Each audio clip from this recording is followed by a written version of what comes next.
देखिए अब जो नेक्स्ट क्वेश्चन है हमारा 5.1 का थर्ड क्वेश्चन है, उसमें आपसे बोला है right first term and the common difference of the given series. मैंने आपको सेकंड और फर्स्ट और सेकंड दो पार्ट लिख दिए हैं, ठीक है, दो ही मैं बताता हूँ मैं और दो आप कर सकते हैं। बिल्कुल सिमिलर क्वेश्चन होंगे, जैसे मैं ये करूँगा वही दोनों वैसे होंगे, ठीक है। तो चलिए मैं पहले ही करके दिखाता हूँ आपको ये दोनों, फिर वो दोनों आपके लिए होमवर्क होंगे। अगर आपसे नहीं होता तो आप मुझे कमेंट में बता सकते हैं, मैं आपको फिर करके दिखा दूँगा, ठीक है। देखिए फर्स्ट हम आपसे पूछा कोई जब आपको सीरीज एपी दी जाती है तो उसका जो भी पहली वैल्यू होती है, जैसे यहाँ पे 3 है तो ये ऑलवेज हमारा फर्स्ट टर्म होगा ए, तो मींस ए की वैल्यू क्या होगी 3, फर्स्ट टर्म हमारा ए हो गया। और मैंने कॉमन डिफरेंस के लिए आपको बताया था कि आप किसी भी दो टर्म्स के बीच का डिफरेंस निकाल लीजिए, यानी कि नेक्स्ट टर्म में से प्रीवियस को माइनस कर दीजिए तो वो क्या हो जाएगा आपका कॉमन डिफरेंस हो जाएगा, ठीक है। देखिए कॉमन डिफरेंस के लिए फॉर्मूला याद रखिएगा, कॉमन डिफरेंस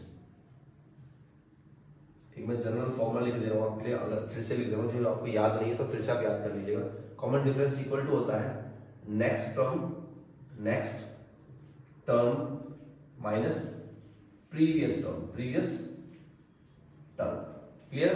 अब यहाँ देखिए कि कोई अब मान लो ये दोनों टर्म उठाना है आपको, तो इन दोनों में नेक्स्ट ये हो जाएगा और प्रीवियस ये हो जाएगा। अब ये दोनों उठा लेंगे तो इसमें नेक्स्ट ये होगा, ये प्रीवियस होगा। आप किसी भी दो टर्म्स को उठा सकते हो जिसमें जो नेक्स्ट वाला हो, जो आगे वाला हो वो हमेशा नेक्स्ट होता है, जो पीछे वाला होता है वो हमेशा प्रीवियस होता है।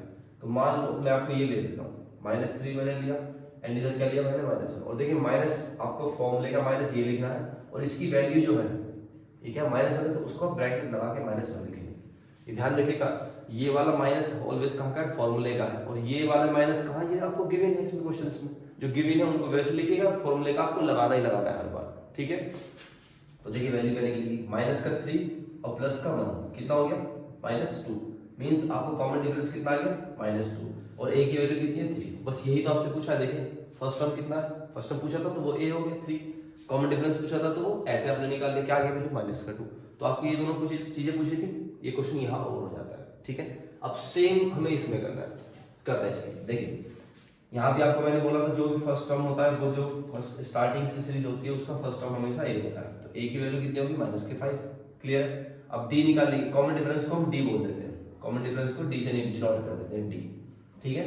तो d हमारा कॉमन डिफरेंस हो गया। अब हम इतना बड़ा ना लिख के शॉर्ट में लिख देंगे d इक्वल टू क्या होता है, फॉर्मूला लिखने की जरूरत नहीं क्योंकि एक बार लिख चुके आप, बस आप ये याद कर लेना next term minus previous term होता है।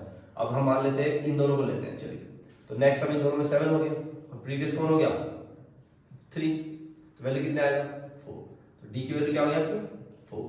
आपसे यही तो पूछा है, first term a common difference d, दोनों निकल गया, क्वेश्चन खत्म हो गया। अब देखिए इस थर्ड क्वेश्चन में फर्स्ट और सेकंड पार्ट जैसे मैंने किए हैं ऐसे ही सेम बिल्कुल थर्ड और फोर्थ पार्ट होगा, ठीक है। तो मैं उम्मीद कर रहा हूँ आप लोग कर सकते हैं क्योंकि आपके समझ में आ गया होगा।